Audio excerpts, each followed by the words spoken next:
Welcome, weary tarnished. Sheathe your blades and settle beside the side of grace. Tonight, we do not wander the map we know. Instead, we descend into the shadows of what could have been. We are journeying through the archives of the lost, the hidden content, cut quest lines, and forgotten mechanics that never made it into the final release of Elden Ring. Before we begin, let me know in the comments where your journey hails from tonight and which lore you wish to see unraveled next. If these tales help you find rest in this desolate world, do subscribe. We begin with a story that would have shattered hearts, the devastating quest of Merchant Kale. In the final game, Kale is the first friendly face you meet at the Church of Ella, a cheerful, if slightly guarded, nomadic merchant. But in the original script, he was destined for one of the game's darkest narrative arcs. Kale was not meant to stay put. He would have guided you on a sprawling investigation across the lands between, searching for the Great Caravan, an ancient, lost collective of his people who vanished without a trace. After you defeated Godric the Grafted, Kale would have moved, leading you messages to track his location first through the mist of Liurnia and eventually to the golden capital of Landel. The climax of this journey waited in the claustrophobic horror of the subterranean shining grounds. There, you and Kale would uncover the nightmare. The entire Great Caravan had been buried alive by the Golden Order. They were condemned to a slow, suffocating death, accused of worshipping the Three Fingers and the chaotic influence of the Frenzied Flame. In the retail version of the game, players find hundreds of merchant corpses piled in those tunnels, but without Kale's quest, the context is lost. It's just environmental horror without a name. The cut content changes everything. Voice actor Nabil El-Wahabi recorded the entire questline, and his performance when Kale finds his people massacred is nothing short of gut-wrenching. In the unused dialogue, Kale screams his denial, insisting that his people were innocent, that they never worshipped the Frenzied Flame, and that they were persecuted based on lies. Broken by grief and rage, Kale would then vow never to forgive the Golden Order. In a twist of tragic irony, he would attempt to embrace the power of the Three Fingers himself, seeking to become a vessel for the very chaos his people were falsely accused of worshipping, though he would ultimately fail. This quest would have completely reframed the lore of Frenzied Flame ending. It would no longer be just a choice for destruction, it would feel like an act of retribution for a genocide. The archives also reveal the existence of Asami, a silver tear with a voice and a mind. In the final game, silver tears are mostly mindless shapeshifters found in the Eternal Cities. But Asami was unique. You would have first encountered her at the artist's shack in Limgrave, terrified and begging for her life. Unlike her brethren, she was sentient. She would strike a bargain with you, promising power in exchange for sanctuary. The catch? You had to physically ingest her, allowing her to live inside your body as a symbiotic or parasitic entity. This would kick off a quest line taking you deep into the Eternal Cities. Asami, speaking from within you, would direct you to collect fluids from special chalices known as night tears, claiming these were essential for her to become a perfect whole. The files contain fully voiced dialogue for this partnership, including unique reactions from Melina, who would have commented on the strange presence sharing your body. The conclusion of this arc was shocking. Once Asami had what she needed, she would separate from you and manifest as a perfect physical copy of your character, challenging you to a boss fight. Given how the Mimic Tear functions in the release game, and Asami's obvious connection to that creature type, it is heavily implied that this quest was the original method for obtaining the Mimic Tear Spirit Ash. Had it remained, it would have provided crucial lore regarding the Eternal City's attempts to forge artificial life and the true nature of the Silver Tears.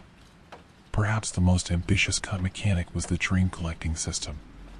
This feature centered around an NPC named Rico, sometimes referred to as Monico in the files, a monk characterized as an alcoholic priest of St. Trina. Rico would have set up shop in what is now the Stormhill Shack, originally called the Scavenger's Shack, and introduced you to a completely removed layer of gameplay. He would entrust you with St. Trina's Crystal Ball, a mystical tool designed to harvest dream mist or slumber fog from sleeping creatures. Data miners have found fully finished sleeping animations for wolves, land octopuses, and many other enemies, proving this system was deep in development before being scrapped. The loop was simple but fascinating. You would collect this mist, and Rico would distill it into a potent drink called Dream Brew, or the Nectar of the Demigods. You could then offer this brew to NPCs. Upon drinking it, they would fall asleep, potentially revealing their deepest secrets or hidden lore through their dreams. While the specific secrets were scrubbed from the files, the framework suggests a much more interactive way to learn about the cast. Interestingly, aspects of Rico seem to have been recycled into Thylair for the Shadow of the Erdtree DLC, another Saint Trina devotee who brews sleep-inducing concoctions, though the original system was far more complex. Finally, we must discuss the Cataclysm system. Elden Ring was originally envisioned as a world that would physically break apart as you progressed. The map was not meant to be static, it was designed to suffer cataclysms, dynamic events that would reshape the terrain. We see a remnant of this in the final game when a meteor strikes Limgrave after Radon's defeat, opening the way to Nokron. But this was supposed to be just the first of many. Beta miner Sekiro Dubi uncovered evidence of this abandoned system, including alternate underground passages and massive crater formations in different regions. One of the most significant changes would have occurred in Kale. After defeating Starscourge Radon, a second massive crater was planned to rip open the earth inside his arena. This impact site would have served as a gateway to a completely different underground zone, located beneath what eventually became Mobwin Palace. The cause of this destruction? Estelle, natural born of the void. In the files, Estelle has an unused animation depicting it crashing down from the heavens like a meteor. This strongly implies that Estelle was not just a boss waiting in a cave, but the active meteor that caused the Kale cataclysm. Players would have descended into the smoking crater to fight the cosmic horror at the bottom of a massive V-shaped impact structure. This system would have made the world feel reactive and volatile, with the landscape fracturing in real-time response to the player's victories. Vike's Stormveil quest, the warrior known as Vike, appears in the final game only fleetingly as a maddened invader and an optional boss in an Everkill. But originally, the character gracing Elden Ring's cover was intended to be a central figure in the early game. Cut content reveals a fully scripted questline located at Stormveil Castle. In this version, you would have discovered a summon sign just before the Godric the Grafted boss fight, ostensibly allowing you to call upon Vike as a cooperator. However, the files tell a different story. Scrap dialogue from Gostok and an unused model of Godfrey found in Stormveil suggest that Vike wasn't there to help you at all. He had come to challenge Godfrey, the first Elden Lord, who was originally slated to appear at the castle in some form. Item descriptions hidden in the code confirm that Vike was the Tarnished who came closest to claiming the title of Elden Lord before you arrived. He was a champion of the Round Table Hold who tragically fell to the seductive chaos of the Frenzied Flame. This cut quest would have served as a dark mirror to your own journey, presenting Vike as a cautionary tale of a hero destroyed by the very ambition you now pursue. The Age of Absolute. Among the game's ending files, data miners unearth references to a seventh conclusion, the Age of Absolute. Unlike the 6 endings that shipped with the game, almost no concrete details survive about what this age entailed, leaving it entirely to speculation. The name itself suggests a state of totality or completeness, perhaps a unification of all things that removes the possibility of choice or fracture. Some lore hunters theorize this ending was connected to the pre-Golden Order era, possibly involving the Deathbirds or the full restoration of destined death by a Godwin. Its existence in the file structure alongside the finished endings indicates it was a serious contender during development, likely cut for narrative redundancy or because it contradicted the specific themes FromSoftware ultimately decided to prioritize. The Covenant system. It appears Elden Ring was originally designed with a faction system similar to the Covenants found in Dark Souls. Remnants in the code suggest players could pledge allegiance to specific groups or outer gods, influencing their multiplayer experience. While the final game retains factions like the Volcano Manor, they are largely quest-driven rather than mechanical. The cut system points to a more complex multiplayer ecosystem where your allegiance would determine who you could ally with or invade. Imagine siding with the Round Table Hold and being automatically drawn into conflict with players pledged to the Volcano Manor, or earning unique rewards for serving specific deities. This would have given narrative weight to PvP, transforming it from random duels into ideological warfare. Its removal streamlined the experience but cost the game a layer of social role-playing. Colosseum interiors. At launch, the massive colosseums dotting the landscape were sealed shut, mysterious monoliths with no entry. However, data miners quickly discovered that these were not empty props. Inside, the structures were fully modeled, featuring detailed arenas, spectator seating, and sites of grace. These spaces were clearly intended for more than just the PvP updates that eventually arrived. Some contained boss flags, suggesting they were originally designed for unique PvE encounters, perhaps gladiatorial bouts where players could watch or participate in fights between monsters. The architecture within speaks of ancient entertainment, with varied layouts including pillars and multiple levels to add tactical depth to the combat. The fact that they were built and then locked away suggests a major shift in development priorities just before release. Millennia's original waterfall dance for those who played the unpatched version 1.0 of Elden Ring, available only via the physical disc, the Blade of Miquella offers a different nightmare. Millennia's infamous waterfall dance was significantly nerfed in the Day 1 patch. The original animation was a death sentence. It was faster, tracked the player with relentless aggression, and covered a massive distance that made escaping nearly impossible. The timing windows for dodging were tighter, and the final flurry of strikes hit with more active frames. It was so brutally unfair that even FromSoftware, a studio famous for difficulty, decided it was too much. While most players are grateful for the adjustment, a subset of hardcore fans views this version 1.0 Millennia as the true, ultimate test of skill that was lost to balancing. Godwyn's wet nurse deep in the files, a specific finger reader Chrome was designated as the wet nurse to Godwyn the Golden.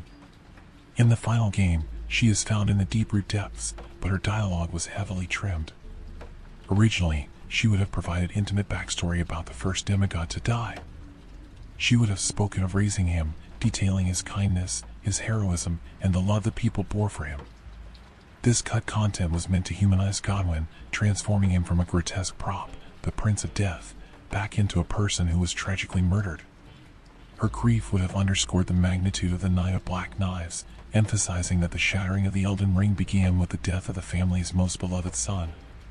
Keeper of the Forbidden Lands, another finger reader Chrome, stationed at the Grand Lift of Rold, had her role significantly reduced. Originally, she was the Keeper of Forbidden Lands, a guardian tasked with warning players about the mountaintops of the giants. Her cut dialogue would have elaborated on why these lands were forbidden, delving into the history of the fire giants and the terrifying flame they guarded. She would have served as a ceremonial gatekeeper, framing the ascent to the forge not just as a travel segment, but as a transgression, a point of no return where the player commits to burning the Erdtree.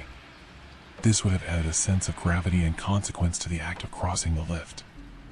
Redeemer Gilbert, a completely scrapped character named Redeemer Gilbert, represents a fascinating experiment in reactive storytelling.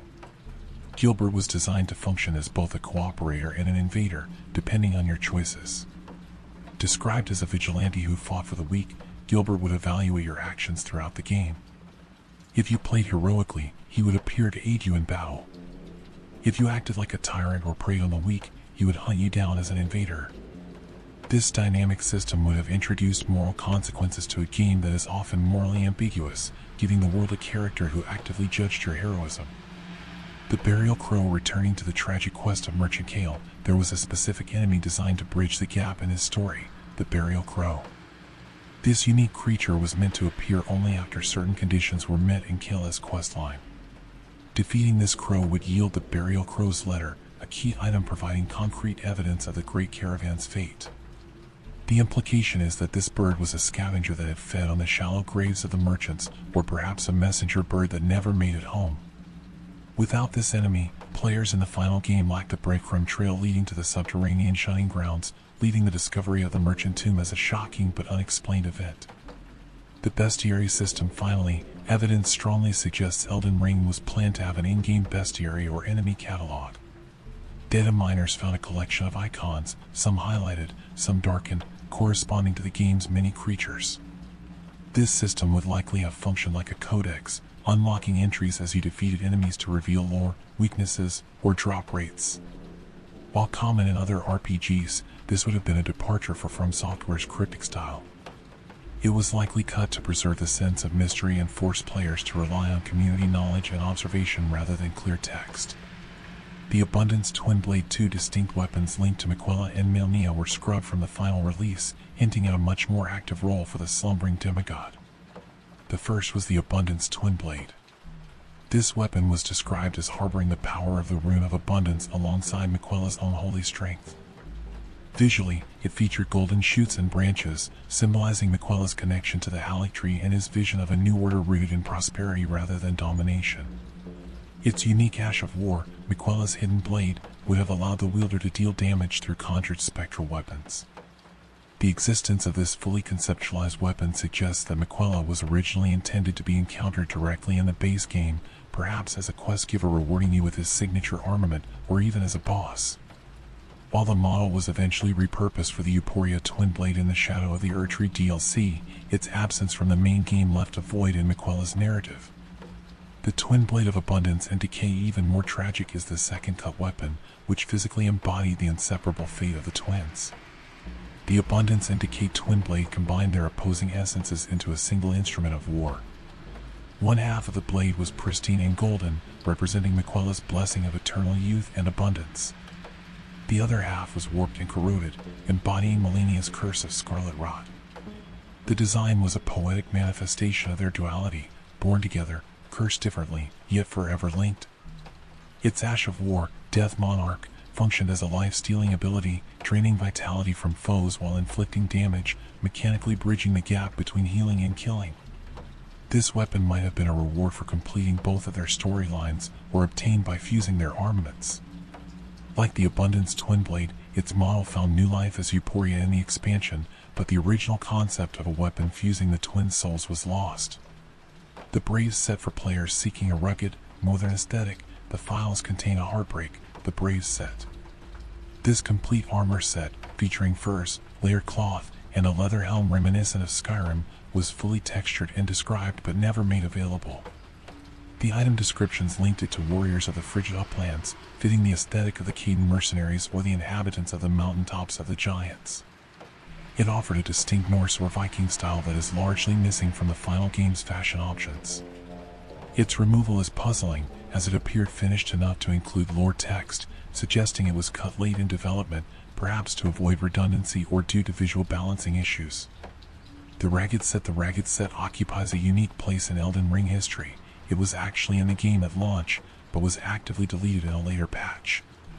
Comprising a ragged hat, breastplate, chainmail gauntlets, and a loincloth, it offered a perfect impoverished wanderer look for role players.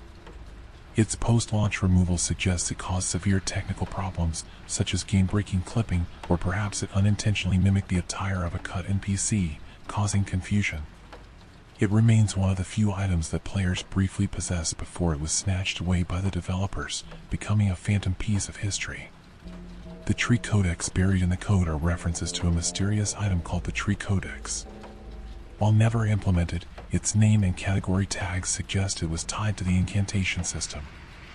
It may have functioned like the prayer books we find in the final game, unlocking new spells, or perhaps it was part of the scrap bestiary system, serving as an encyclopedia for the Golden Order's theology. It might have acted as a readable text item, providing direct in-game explanations for faith-based magic, lore that players currently have to piece together from scattered item descriptions. Its absence leaves faith builds with less explicit narrative guidance compared to intelligence builds, who receive detailed scrolls. Sleeping enemy animations returning to the cut tree mechanics, we find that the world of Elden Ring was meant to be sleepier. Data miners found high quality and used sleeping animations for bears, wolves, land octopuses, and other creatures. In the final game, enemies are almost always perpetually awake and aggressive. These cut animations showed them in states of natural rest, wolves curled up breathing gently, octopuses tucking their tentacles beneath them. These assets were tied to the cut dream harvesting system, where players would sneak up to collect dream mist. Removing them stripped the world of a layer of immersion, replacing potential stealth gameplay with constant combat readiness. The parallel universe of version 1.0 for those who own the physical disc and play without updating, Elden Ring version 1.0 offers a glimpse into an alternate reality. This unpatched build contains different enemy placements, alternate item descriptions, and lore that contradicts the final story. It is a snapshot of the game before the final narrative decisions were locked in. In this version, Malenia was titled Misbegotten of the Void before becoming Natural Born of the Void, likely a mix-up with Estelle or a changed lore origin. NPCs had different dialogue lines that revealed plot points later deemed inconsistent. It serves as a fascinating archaeological site for lore hunters, showing the draft version of the lands between. Rotten ancestral followers. One of the most striking differences in version 1.0 was the presence of rotten ancestral followers. In the final game, the Lake of Rot and Grand Cloister are populated by the insectoid kindred of Rot. But originally, these areas were guarded by noble ancestral followers who had been corrupted by the plague. Visually, they were haunting, ethereal spirit warriors marred by the characteristic orange hues of scarlet rot. Their presence implied that the rot was so potent it could infect even the spiritual echoes of the dead. Thematically, this connected the ancient underground civilizations directly to the spread of Millennia's curse. While eventually replaced to simplify the enemy roster, these tragic figures were later officially reintroduced in the spin-off Elden Ring, Night Rain. The Yumabozu deep in the file structures lurks the ghost of a sea monster. The name Yumabozu, a reference to a Japanese folklore spirit of the sea, appears alongside assets for a body, eyes, mouth, and tentacles. This suggests FromSoftware prototyped a massive aquatic horror, possibly for a cut underwater section or a coastline encounter. Elden Ring notoriously lacks underwater exploration, so this creature represents a path not taken. The seaweed material associated with it links it to basilisks, hinting at a swamp or deep water origin. Whether it was meant to emerge from the ocean like a titan or stalk the depths of the Lake of Rot, it remains a terrifying concept that never surfaced. Torrent's personality, our spectral steed, Torrent, was originally more expressive. The files contain completed but unused animations for him, including a playful mane shake and a grazing animation where he eats grass while idle. These small touches would have made him feel like a living creature with needs, rather than just a summonable vehicle. More intriguingly, Torrent had a kick attack. This implies that mounted combat was originally more dynamic, allowing the horse itself to strike enemies. It was likely cut for balance reasons or to keep the focus on the player's weapons, but its removal leaves Torrent as a passive observer in combat. The central Divine Tower maps and file coordinates point to a massive void in the center of the lands between, the mysterious fog cloud where all the Divine Towers seem to converge. Theories abound that this was the location of a central Divine Tower or a high tower, possibly housing Marika's own Great Rune or acting as a nexus for the others. Some speculate it was the original location for a central PvP Colosseum. The geometric precision of the map suggests this empty spot was intentional, a missing tooth in the geography where something significant was planned but abandoned, or perhaps moved to the DLC. Saint Trina's Lullabies. We return to Miquella with a cut questline that confirms his identity as Saint Trina beyond a doubt. This quest involves Saint Trina singing lullabies to the frenzied merchants. The lore implications are profound. Miquella, disguised as Saint Trina, actively tried to soothe the madness of the merchants buried by the Golden Order. The lullabies were a form of magical suppression, keeping the frenzied flame at bay and preserving the merchants' remaining sanity. This explains why some merchants in the final game play music instead of attacking. They are survivors, protected by Saint Trina's song. It portrays Miquella not just as a passive victim, but as an active healer trying to mitigate the world's darkest genocides. Miquella's adult form, perhaps the most shocking discovery in the files, was a fully modeled adult Miquella. Throughout the lore, Miquella is defined by his curse of eternal childhood. Yet, this model depicts him as he would look if cured, a tall, elegant demigod mirroring his twin sister Melnia. This suggests that at some point, the game planned for Miquella to awaken, break his curse, and emerge from his cocoon as a fully realized power, likely as an NPC or boss. While Shadow of the Erdtree eventually explored his ascension, the base game files show that FromSoftware had already visualized his potential maturity long before the DLC release. The Rune of Abundance connected to the cut twin blades is the Rune of Abundance. While never appearing as an item, text references suggest Miquella possessed a great rune with properties distinct from the unalloyed gold needle. This rune represented his domain, growth, healing, and prosperity, a direct counter to Millennia's Rune of Decay. The original plot may have involved collecting this rune to unlock an Age of Abundance ending, offering a world remade in Miquella's compassionate, if perhaps frighteningly absolute, vision. Death Monarch. Finally, we have the Ash of War mentioned earlier, Death Monarch. Associated with the Abundance and Decay twin blade, this skill embodied the sovereignty over life and death. It was a lifesteal mechanic, draining health from enemies to heal the wielder. Thematically, it represented the ultimate synthesis of the twins' powers, Malenia's ability to deal death and Miquella's desire to grant life. While the specific skill was cut, the concept of lifesteal, Malenia's great rune, the blasphemous blade, remained in the game in diluted forms, hinting at this original, more potent mechanic. It is a snapshot of the game before the final narrative decisions were locked in. In this version, Malenia was titled Misbegotten of the Void before becoming Natural Born of the Void, likely a mix-up with Estelle or a changed lore origin. NPCs had different dialogue lines that revealed plot points later deemed inconsistent. It serves as a fascinating archaeological site for lore hunters, showing the draft version of the lands between. Rotten ancestral followers. One of the most striking differences in version 1.0 was the presence of rotten ancestral followers. In the final game, the Lake of Rot and Grand Cloister are populated by the insectoid kindred of Rot. But originally, these areas were guarded by noble ancestral followers who had been corrupted by the plague. Visually, they were haunting, ethereal spirit warriors marred by the characteristic orange hues of scarlet rot. Their presence implied that the rot was so potent it could infect even the spiritual echoes of the dead. Thematically, this connected the ancient underground civilizations directly to the spread of Malenia's curse. While eventually replaced to simplify the enemy roster, these tragic figures were later officially reintroduced in the spin-off Elden Ring, Night Rain. The Yumabozu deep in the file structures lurks the ghost of a sea monster. The name Yumabozu, a reference to a Japanese folklore spirit of the sea, appears alongside assets for a body, eyes, mouth, and tentacles. This suggests FromSoftware prototyped a massive aquatic horror, possibly for a cut underwater section or a coastline encounter. Elden Ring notoriously lacks underwater exploration, so this creature represents a path not taken. The seaweed material associated with it links it to basilisks, hinting at a swamp or deep water origin. Whether it was meant to emerge from the ocean like a titan or stalk the depths of the Lake of Rot, it remains a terrifying concept that never surfaced.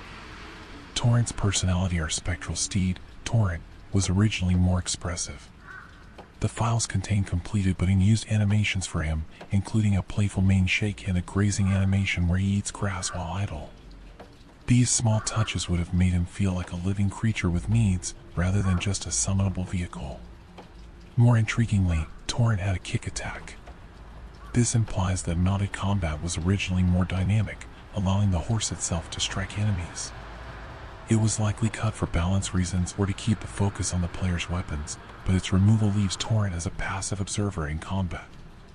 The central Divine Tower maps and file coordinates point to a massive void in the center of the lands between, the mysterious fog cloud where all the Divine Towers seem to converge. Theories abound that this was the location of a central Divine Tower or a high tower, possibly housing Marika's own great room or acting as a nexus for the others. Some speculate it was the original location for a central PvP coliseum. The geometric precision of the map suggests this empty spot was intentional, a missing tooth in the geography where something significant was planned but abandoned, or perhaps moved to the DLC. Saint Trina's Lullabies. We return to Miquella with a cut questline that confirms his identity as Saint Trina beyond a doubt. This quest involves Saint Trina singing lullabies to the frenzied merchants. The lore implications are profound. Miquella, disguised as Saint Trina, actively tried to soothe the madness of the merchants buried by the Golden Order. The lullabies were a form of magical suppression, keeping the frenzied flame at bay and preserving the merchants' remaining sanity. This explains why some merchants in the final game play music instead of attacking. They are survivors, protected by Saint Trina's song. It portrays Miquella not just as a passive victim, but as an active healer trying to mitigate the world's darkest genocides. Miquella's adult form, perhaps the most shocking discovery in the files, was a fully modeled adult Miquella. Throughout the lore, Miquella is defined by his curse of eternal childhood. Yet, this model depicts him as he would look if cured, a tall, elegant demigod mirroring his twin sister Malenia. This suggests that at some point, the game planned for Miquella to awaken, break his curse, and emerge from his cocoon as a fully realized power, likely as an NPC or boss. While Shadow of the Erdtree eventually explored his ascension, the base game files show that FromSoftware had already visualized his potential maturity long before the DLC release. The Rune of Abundance connected to the cut twin blades is the Rune of Abundance. While never appearing as an item, text references suggest Miquella possessed a great rune with properties distinct from the unalloyed gold needle. This rune represented his domain, growth, healing, and prosperity, a direct counter to Melania's Rune of Decay. The original plot may have involved collecting this rune to unlock an Age of Abundance ending, offering a world remade in Miquella's compassionate, if perhaps frighteningly absolute, vision. Death Monarch. Finally, we have the Ash of War mentioned earlier, Death Monarch. Associated with the Abundance and Decay Twin Blade, this skill embodied the sovereignty over life and death. It was a lifesteal mechanic, draining health from enemies to heal the wielder. Thematically, it represented the ultimate synthesis of the twins' powers, Melania's ability to deal death and Miquella's desire to grant life. While the specific skill was cut, the concept of lifesteal, Melania's great rune, the blasphemous blade, remained in the game in diluted forms, hinting at this original, more potent mechanic. Rico, the underground guide returning to the scrapped Cataclysm system, the character of Rico, or Moniko, had a role that extended beyond brewing dream drinks. He was intended to serve as a guide to the world's shifting geography. In this cut version of the game, opening new underground passages via cataclysmic events would trigger encounters with Rico at the end of these tunnels, specifically in the lost connector between the deep root depths and the consecrated snowfield. He would explicitly acknowledge your actions, confirming that you were the one reshaping the physical world. His dialogue portrayed him as a guardian of the ancient roots, a figure waiting for a tarnished worthy enough to crack the earth open. His presence would have transformed these desolate tunnels from empty corridors into inhabited spaces with history. Without him, the underground feels static. With him, it would have felt like a living ecosystem reacting to your power. The heresy of the Great Caravan, the cut questline for Merchant Kale, didn't just expose a massacre, it fundamentally complicated the lore of the Frenzied Flame. In the final game, the link between the nomadic merchants and the Three Fingers is visual but unexplained. The cut content made it explicit. The Golden Order accused the Great Caravan of worshipping the Frenzied Flame. However, the writing was brilliantly ambiguous. Kale himself wasn't sure if the accusation was true or if it was a fabrication used to justify a genocide. He suggested his people were persecuted for suspected heresy rather than actual worship, outsiders made into convenient scapegoats by a paranoid regime. This uncertainty adds a layer of grim realism to the lore. It forces the player to ask, did they summon the Frenzied Flame because they always worshipped it, or did they summon it out of desperation because they were being buried alive? This nuance turns the lore of Frenzied Flame ending from a chaotic evil choice into a potential act of retribution against a tyrannical system. The archaeology of version 1.0. We must acknowledge the community historians, particularly the content creator Geraldus Goldmask, likely a reference to creators like Zully the Witch, Sekiro Dubi, or Garden of Eyes, who analyze this data, whose work documenting version 1.0 has been vital. Their analysis highlights a clear design philosophy. FromSoftware actively subtracts clarity. The disc version of the game often contained more explicit lore, clearer character motivations, and definitive timelines. The final release deliberately obscured these elements. This confirms that the ambiguity in Elden Ring is not always a lack of answers, but a calculated choice to remove them. The developers prefer mythology over history, opting to leave gaps for the player to fill rather than providing a complete textbook. The prophecies of the finger readers, the finger reader crones we meet in the wild, are often cryptic and brief. Originally, they were meant to be the game's primary narrators. Cut dialogue reveals that crones stationed at major area transitions would have delivered detailed, tragic prophecies about the challenges ahead. They would have spoken as weary observers who have watched countless tarnished fail before you, offering specific hints about boss weaknesses and deep philosophical musings on the greater will. This expanded role would have painted them as tragic figures burdened by the cycle of history, questioning whether the guidance they interpret from the Two Fingers as divine truth or just another layer of manipulation. Their silence in the final game leaves the narrative flow more disjointed, removing the Greek chorus that was meant to comment on your odyssey. Rellana's missing voice in the shadow of the Erdtree expansion, Rellana, the Twin Moon Knight, is a formidable but silent obstacle. The files reveal she was never meant to be mute. Fully recorded dialogue exists where she taunts the player, defends her loyalty to Mesmer the Impaler, and speaks of her tragic love for the Carian royal line she left behind. Hearing her voice would have humanized her instantly. Instead of just a suit of armor with dual swords, she would have been a character explaining her choice to abandon her lineage for a crusade that ultimately doomed her. Her silence reduces a poignant story of conflicting loyalties, duty to Mesmer versus love for Arcarian roots, into a purely mechanical fight. The lament of Romina similarly, Romina, Saint of the Bud, was stripped of her voice. As a boss who embodies the twisted beauty of the Scarlet Rot, her cut lines were described as haunting and sorrowful. She would have spoken about her transformation, framing the rot not as a curse, but as a bud that blooms from suffering. Her dialogue would have touched on Melnia and Miquella, offering a rare perspective from someone who worships the rot as a philosophy rather than fearing it as a plague. Removing these lines strips the encounter of its emotional core, leading players to guess at her tragedy rather than hearing her lament the horrific beauty of her own existence. We now turn our gaze to the meta-narrative, the patterns hidden in the code that reveal how FromSoftware builds worlds. The logic of Lost players often look at lists of cut content and see waste, resources spent on ideas that never saw the light of day. But the archives reveal a deliberate, iterative design philosophy. FromSoftware doesn't just cut things because they ran out of time, they cut things to refine the experience. The pattern is consistent, content is developed, fully realized, and then removed if it explains too much or disrupting the pacing. Sometimes, a quest is cut because it is too good, too explicit, removing the mystery that defines the studio's storytelling style. Other times, high-quality content clashes with the overall tone. This ruthless editing is what gives Elden Ring its enigmatic atmosphere. While it is painful to lose these quests, their removal suggests a studio brave enough to kill its darlings to protect the game's identity. The secret of Saint Trina before Shadow of the Erdtree confirmed it. The base game only whispered that Miquella and Saint Trina were the same person. The game files, however, were screaming it. Early drafts contained explicit text confirming their shared identity, potentially revealed through a questline or item descriptions.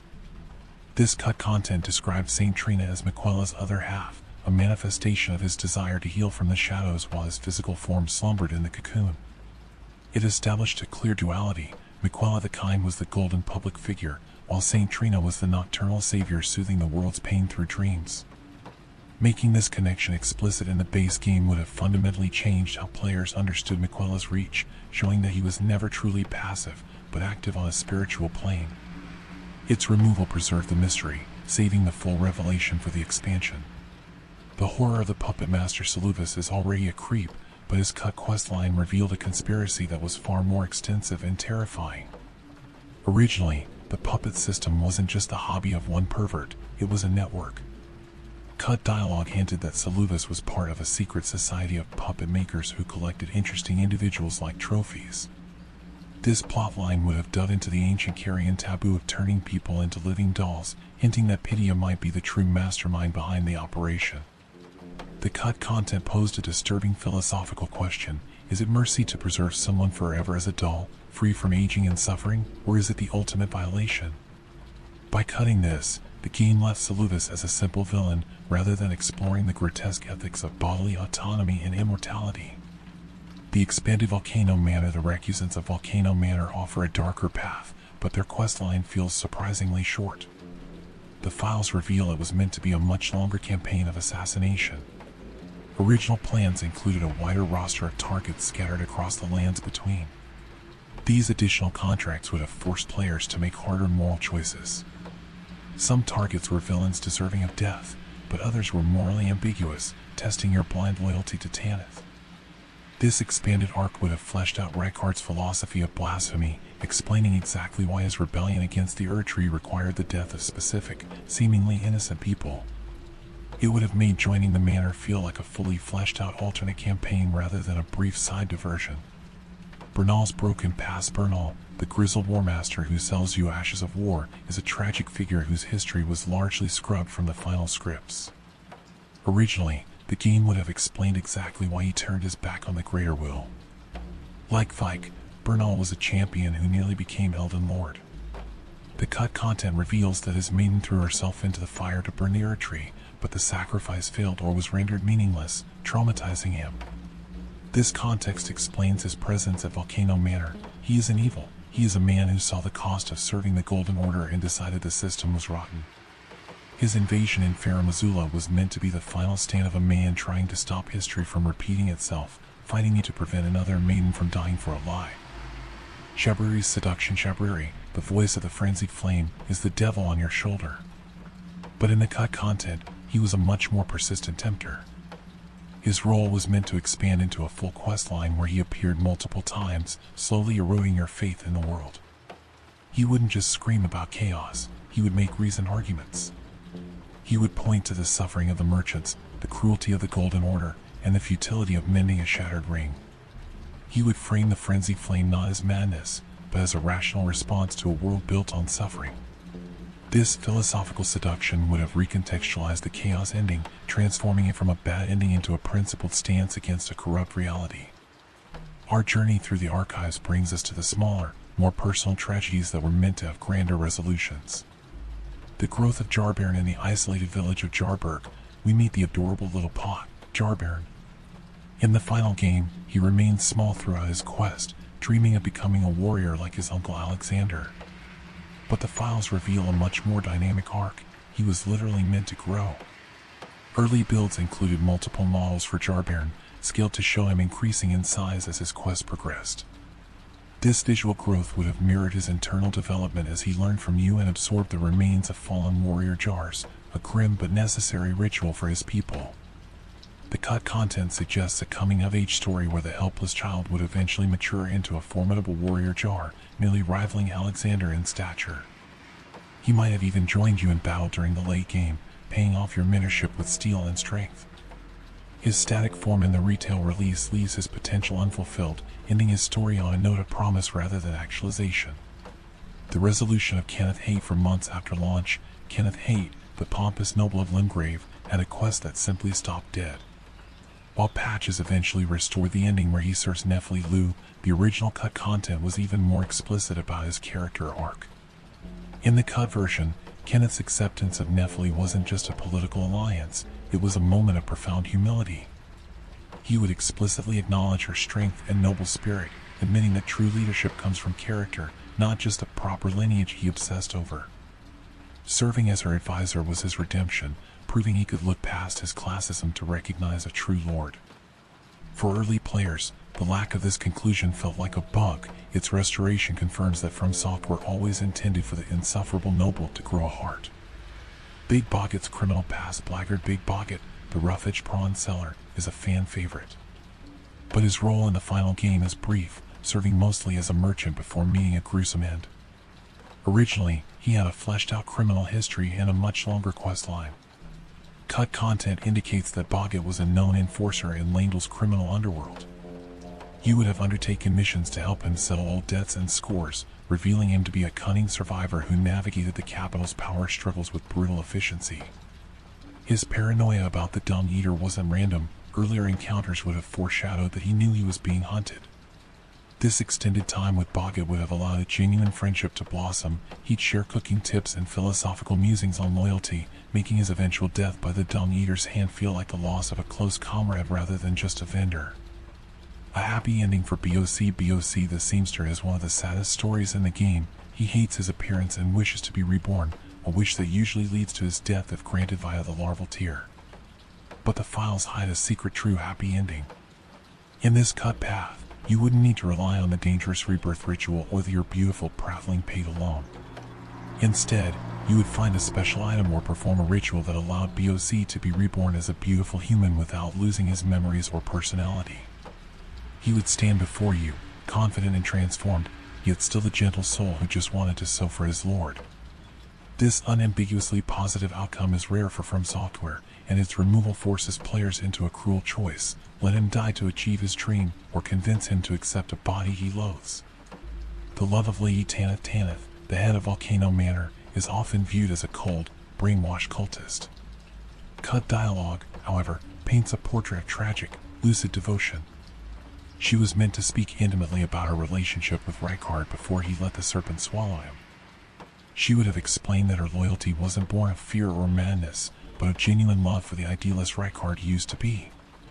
She understood his monstrous transformation was a sacrifice to fight the greater will, and she chose to stand by him even as he lost his humanity. Cut scenes even depicted her visiting his boss Arena before you arrived, talking to the serpent as if her husband could still hear her. This context transforms her from a creepy fanatic into a woman committed to a doomed love, making the grotesque ending where she eats his corpse a final, desperate act of union. The true form of Gowry, the Sage of Kale, is suspicious from the start. But the cut content stripped away all ambiguity. He was explicitly revealed to be a humanoid manifestation of the Scarlet Rot itself. In early versions, if you refused his quest or met certain conditions, he would physically transform into a rotten creature, a pest-like horror wearing a man's face. He would have monologued about his true nature, revealing that Millicent and her sisters were merely lab rats in his experiment to cultivate a perfect vessel for the rot god. While the final game hints at this, he respawns as a kindred of rot. The cut content made the horror undeniable. You were never being helped by a kindly old man, you were being manipulated by the plague incarnate. Nephili's choice of lord. We know Nephili Luke can become the Lord of Limgrave. But cut files suggest her fate wasn't always locked to Kenneth Haight. Originally, the player could influence who she served. There were paths where she could align with the reformed thief Gostok, or even pledge loyalty directly to you if you claimed the throne of Limgrave. Each path came with unique dialogue explaining her reasoning, whether she chose Kenneth's tradition, Gostok's street smarts, or your strength. This suggests a much more open-ended political system where you actively shape the government of the region. The final game simplified this to a single correct ending, locking out players who accidentally killed Kenneth or missed a step. The tragedy of the sisters. When you fight alongside Millicent at the end of her quest, you face her 4 sisters. In the game, they are nameless combatants. In the script, they were distinct characters. Each sister had a unique personality and motivation. One was the protective eldest, another was a fanatic loyal to Gowry, a third was reluctant but bound by duty, the fourth was mournful. You were meant to encounter them individually before the final invasion, learning their names and perhaps even convincing some to stand down. This would have turned the final battle from a generic gang squad into a heartbreaking family civil war, where you are forced to kill women you know and sympathize with to save Millicent. Thops's breakthrough Thops, the Bloodstone sorcerer, is mocked by the Academy for his lack of talent. His quest ends with him finding a key, returning to Raya Lucaria, and dying at his desk. But cut content suggests he was meant to have a moment of triumph before the end. You would have helped him gather resources to complete his life's work, the Thops's barrier spell. Unlike the quiet discovery in the final game, the cut quest showed him presenting his creation with childlike excitement, vindicated at last. He would prove that his defensive magic, a spell that can deflect the power of gods, was a genius discovery that the Academy was too arrogant to understand. While he still dies, likely from overexertion or assassination, allowing the player to witness his success would have made his arc bittersweet rather than purely depressing. We return to the archives to uncover the salvation that was denied to our friends at the Round Table Hold. The revival of Sorcerer Roger is the first friendly sorcerer many players meet, a gentleman scholar whose curiosity proves fatal. In the final game, he contracts Deathblight beneath Stormvale Castle and slowly succumbs to a gruesome death, leaving you helpless to intervene. But the files contain a spark of hope, a cut questline designed to cure him. Quest flags and unused dialogue indicate that you could have halted the corruption consuming his soul, possibly by leveraging FIA's knowledge or retrieving a variant of Miquella's unalloyed needle adapted for Deathblight. Saving Roger would have preserved a valuable ally and a font of lore regarding the Nox and the Prince of Death. He would have expressed profound gratitude, potentially aiding you in late-game battles. His inevitable death in the retail version reinforces the game's themes of decay, but the missing cure robs players of a rare chance to be a true hero who saves a friend rather than just avenging them. Roderica's trauma. Roderica's talent for spirit tuning is presented as a mysterious gift she simply has. Originally, the game planned to explain exactly how she acquired it, and the explanation was born of horror. Cut content suggests her ability wasn't a random talent, but a trauma response triggered by the violent death of her entire party at Stormvale. The sheer psychological shock of survivor's guilt cracked her mind open to the whispers of the spirit world. She would have spoken about hearing the voices of her dead companions, framing her power as a haunting burden rather than a magical skill. Furthermore, she was meant to struggle with the ethics of her craft. Is tuning his spirit helping it find purpose, or is it enslaving a soul that deserves rest? These cut conversations would have added a dark, philosophical weight to every spirit as you upgraded. Hugh's impossible freedom, the misbegotten blacksmith, Master Hugh, is chained to the round table hold by a promise to Marika.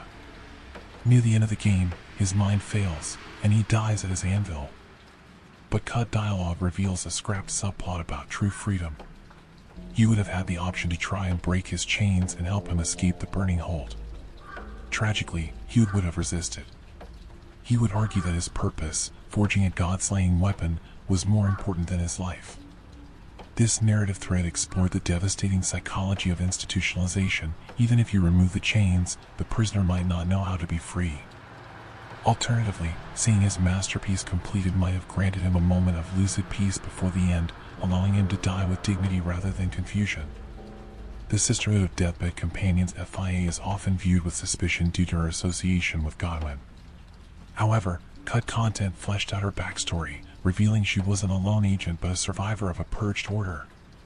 She was meant to speak of a sisterhood of deathbed companions who served nobility across the lands between, offering comfort to the dying before the Golden Order declared their existence taboo.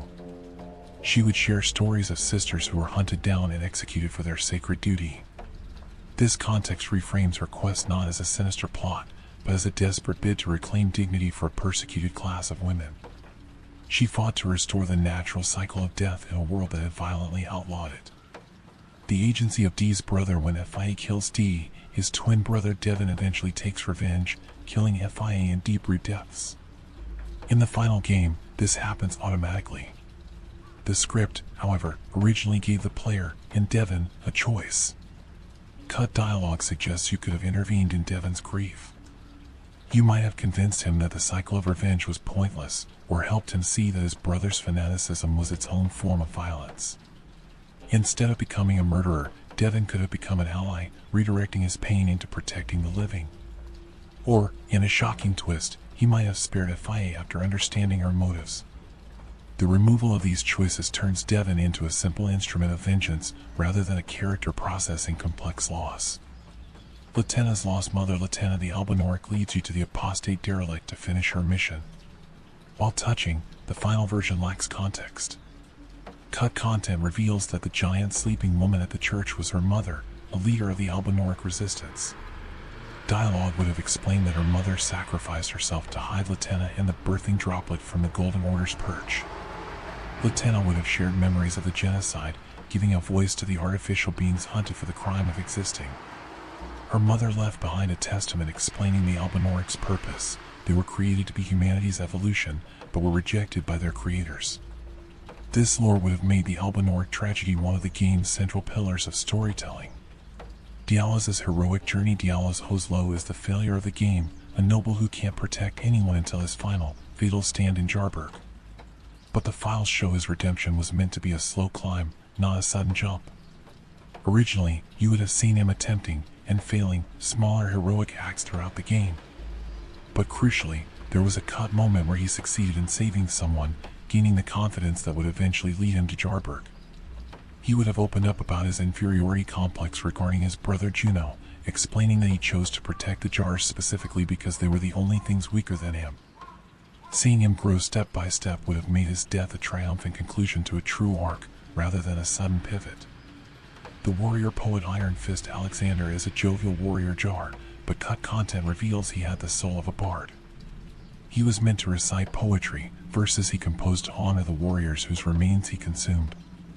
These weren't crude rhymes, they were eloquent reflections on honor and mortality. Alexander viewed combat as art and consumption as remembrance.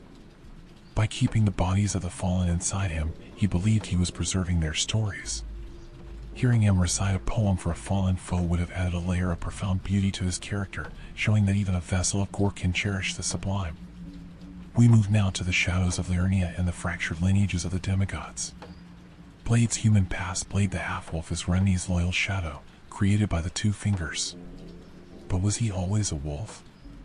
Cut content hints at a darker origin. He may have been a human knight transformed into a beast by carrion sorcery or divine intervention. And used lines suggest Blade suffered from fragmentary memories of a human life, a family he couldn't quite recall, a name he had forgotten. These memories tortured him, making him question if his love for Renni was real or simply part of his programming. This existential horror adds depth to his eventual madness. When he breaks, it's not just a glitch, it's the shattering of a man fighting against his own design to retain his identity. E.g. the Spymaster War Counselor E.g. is a gentle giant who serves as Remy's blacksmith. But his title is War Counselor for a reason. Cut content reveals he was running a massive counterintelligence operation. E.g. knew from the start that Blade was a ticking time bomb programmed to betray Remy. He would have explained this to you with chilling pragmatism, revealing he had prepared for years to neutralize his friend when the time came. He wasn't just hammering swords, he was placing magical traps and surveillance networks around Korea Manor to intercept assassins. His eventual death, covered in black knife fire, was a calculated sacrifice to draw enemies away from Remy. The cut content transforms him from a kindly grandfather figure into a ruthless chess master. The fate of Saludas dies mysteriously in his tower, likely killed by his own puppets. But originally, you could have been the one to end him. Cut content offered multiple resolutions to his quest. In one outcome, Saludas succeeded in turning Nephililu into a puppet, gaining a terrifying bodyguard. In another, you discovered his treachery and fought him as a boss, facing down waves of his dull soldiers. A third path revealed Pitia as the true mastermind who discards Saludas when he becomes a liability. Most disturbingly, you could have taken over his work, becoming a puppet master yourself and turning NPCs into spirit ashes, a dark mirror to Roderica's talent. Remy's living doll. Remy's miniature doll is more than a cute item, it is a vessel. Cut dialogue clarifies that when you carry the doll, Remy is literally experiencing everything you do. She would have commented on the intimacy of this bond, seeing the world through your eyes, feeling the heat of battle from your pocket. She explains that she splits her consciousness across multiple dolls hidden throughout the world to ensure she can never be fully killed. This explains her resurrection and reframes your journey with her. She wasn't waiting in a tower, she was riding with you the entire time. The insecurity of Godric the Grafted is the laughingstock of the demigods. Cut content emphasizes that his obsession with grafting came from deep family trauma. He was explicitly identified as a distant relation to Godwin, desperate to prove his divine blood despite having no natural power. In-use dialogue mentions failed political marriages arranged to secure alliances, all of which collapsed because his potential spouses were horrified by his body modification fetishes. His siblings or cousins would mock him, driving him further into madness. His grafting wasn't just a pursuit of power, it was a pathetic attempt to physically attach himself to greatness he didn't possess. Morgoth's secret reign. Morgoth hides his identity as the Omen King, posing as Morgoth to hunt Tarnished. Cut content reveals the elaborate political machinery required to maintain this lie. He employed body doubles and a network of trusted advisors who helped him rule from the shadows. Dialogue would have explored the tragedy of his position. He loved the Golden Order so much that he protected it, even though its laws defined him as an abomination. He never removed his shackles because he agreed with his own imprisonment. He believed he was unworthy to rule, yet he was the only one dutiful enough to do it. Mog's true dynasty. Mog is often seen as a delusional kidnapper. However, his cut recruitment campaign paints him as a serious political rival to the Erdtree. He sent agents across the lands between to pitch his dynasty to strong warriors. Recruiters would frame Mog as a liberator fighting a tyrannical system. His Mogwin dynasty was pitched as a meritocracy based on strength and blood ties rather than arbitrary grace. This makes Var's questline just one part of a massive military buildup. Mog wasn't just hiding in a cave, he was building a legitimate army to storm the capital. Melinia's fading mind. Melnia is a warrior, but cut content reveals she was suffering from dementia caused by the Scarlet Rot. The disease wasn't just eating her body, it was eating her memories. In cut dialogue, she would have confused you for old friends or enemies, forgetting why she was fighting.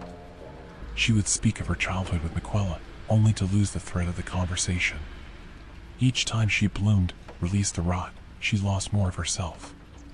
This transforms her boss fight from a duel of skill into a tragedy. She is a machine running on muscle memory, fighting to protect a brother she can barely remember. The Grand Festival of Radon. The Radon Festival is a highlight of the game, but it was meant to be a full tournament. Originally, you wouldn't just skip to the boss fight, you had to earn it.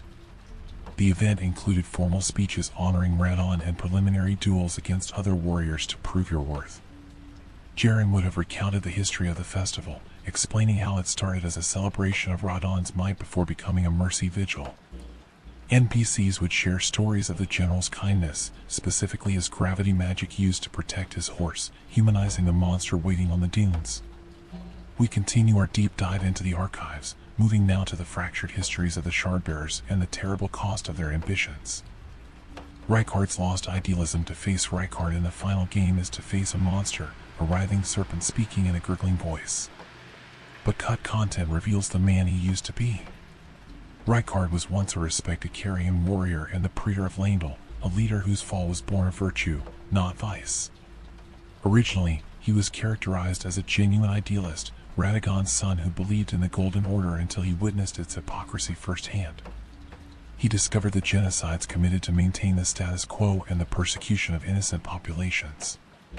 This disillusionment drove him to seek a power capable of challenging the gods themselves. His transformation into the god-devouring serpent wasn't an accident or corruption, it was a deliberate, sacrificial choice. He fed himself to the beast to gain the strength to fight a greater evil, trading his soul for the power to burn down a corrupt system. Without this backstory, his rebellion looks like insanity. With it, it becomes a tragedy of a hero who became a monster because he couldn't tolerate injustice. Renala's prime queen Renala is found broken and locked in her library. Cut content would have restored her glory through flashbacks or memory sequences, showing her as the most powerful sorcerer alive. In her prime, she was Radagon's equal in combat, a mage so profound she redefined glintstone sorcery and established Raya Lucaria as the supreme center of learning. Her romance with Radagon was originally framed as a meeting of equals, two legendary warriors who couldn't defeat each other, so they joined forces instead. The cut files clarify that their separation wasn't simple abandonment. Radagon was forced by duty to Marika and the greater will to leave, a cosmic responsibility that overrode his personal love. Renala understood this intellectually, but the heartbreak shattered her mind. This context reframes her current state. She wasn't weak, she was a titan destroyed by grief. The students of Raya Lucaria Renala's legacy was meant to be living. Cut content revealed a network of Renala's students, graduates of the academy scattered across the lands between. These NPCs would have been identifiable by their equipment and dialogue, discussing their specific schools of magic. Some remained loyal to their queen, protecting her from those who would exploit her senility. Others were pragmatic defectors seeking power elsewhere. You would have engaged in questlines to mediate conflicts between Carian loyalists and glintstone purists, or helped students retrieve forbidden research. This network would have transformed the academy from a static dungeon into the heart of a vibrant, interconnected magical society.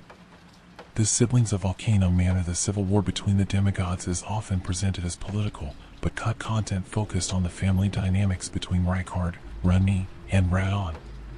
Originally, they were close. Flashbacks or dialogue would have detailed their youth, collaborative adventures, and brotherly affection, particularly between Rykard and Radon.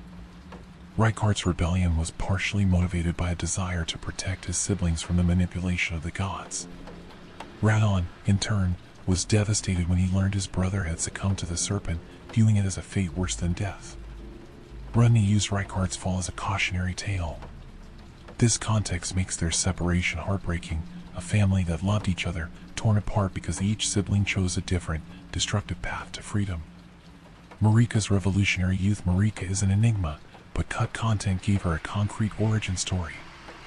She was a Numen warrior who didn't just receive godhood, she seized it. She came from a destroyed civilization and fought her way to power to avenge her people. Her pact with the Greater Will was a pragmatic alliance. She thought she could use the outer god's power to build a better world, only to realize too late that she had become its puppet. Furthermore, her relationship with Radagon was explained more explicitly. Originally, Radagon was a separate individual who genuinely loved Renala. The Greater Will force them to merge, a punishment or an evolution to consolidate power. This fusion was a violation. Radagon fought to maintain his individuality but was slowly consumed by Marika's consciousness. This explains the tragedy of the final boss fight. You are fighting a being who is both the jailer and the prisoner, a warrior who lost his selfhood to become a god's tool. The heresy of Miquella's Needle. The unalloyed gold needle is a quest item in the final game, but originally it was a weapon of mass liberation. Cut Content described it as Miquella's most dangerous invention because it proved that mortal engineering could block the influence of outer gods. Miquella intended to mass-produce these needles. He planned to distribute them to anyone suffering from divine curses, offering the world a way to disconnect from the gods entirely. This wasn't just healing, it was an existential threat to the cosmic order. It explains why Miquella was targeted by so many forces. He was building the technology to make gods obsolete. The true purpose of the Halleck tree is often seen as a failed refuge. Cut Content reveals it was actually a success. Miquella discovered that the tree was parasitic. It extracted energy from the world to feed the greater will. The Halleck tree was his attempt to grow a divine power source that sustained itself through mutual growth rather than extraction. It was an experimental theology designed to break the monopoly on grace. The fact that it continued to grow despite his absence proves his theory worked. Divine power can be cultivated without submission to an outer god. This transforms the Halleck tree from a sad ruin into a beacon of proven hope.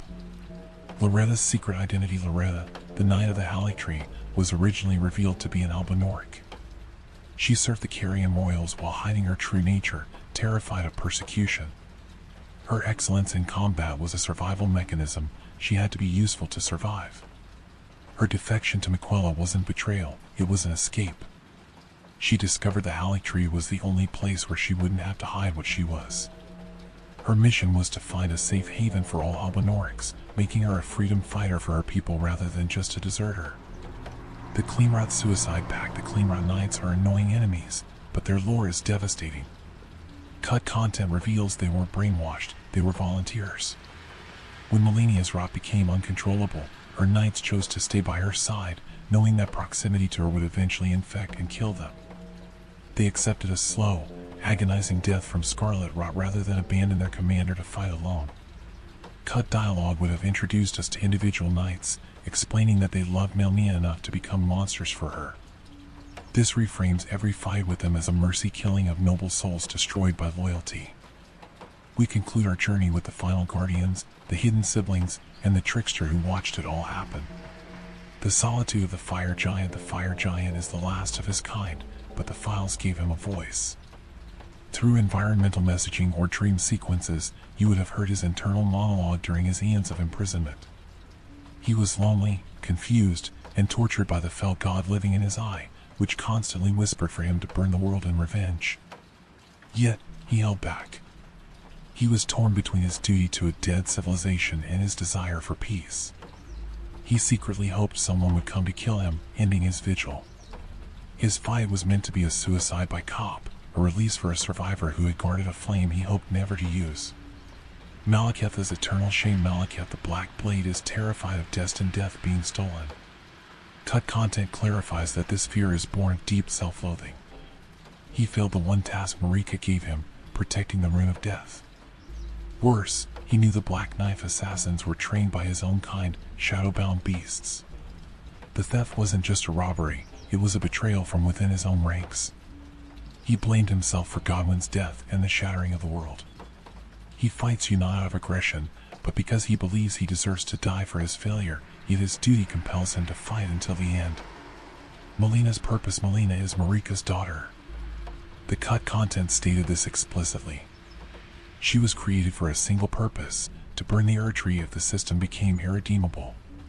She struggled with the nature of her existence. Was she a person, or just a tool? She had memories of other Finger Maidens and carried survivors' guilt for outliving them. Her sacrifice at the Forge of the Giants was meant to be the culmination of a life spent wondering if she had free will, ultimately deciding to fulfill her design not because she was programmed to, but because she believed it was right. The philosophy of the Three Fingers. The Frenzied Flame is often dismissed as madness. Cut dialogue gave the Three Fingers a voice, and an argument. They spoke eloquently about suffering. They argued that a world built on the torment of omens, misbegotten, and buried merchants was fundamentally immoral. They proposed that non-existence is a mercy compared to eternal pain. They viewed the greater will as a tyrant and themselves as liberators offering the peace of oblivion. This would have made the chaos ending a genuine philosophical stance. Is it better to exist in pain, or not to exist at all? The trauma of the Omen twins Morgoth and Mog are brothers defined by the same curse, but they reacted oppositely. Cut content explored their childhood, revealing that Godwyn was the only sibling who treated them with kindness. Morgoth internalized the abuse, believing the Golden Order was right to hate him, and spent his life trying to prove he was good despite his blood. Mog externalized it, deciding to burn down the society that rejected him. Cut dialogue showed the moment they split paths, a tragedy of two brothers who understood each other's pain perfectly but became enemies because they couldn't agree on who to blame. Godfrey's wisdom. Godfrey, the first Elden Lord, returns at the end of the game. Cut content explained his exile.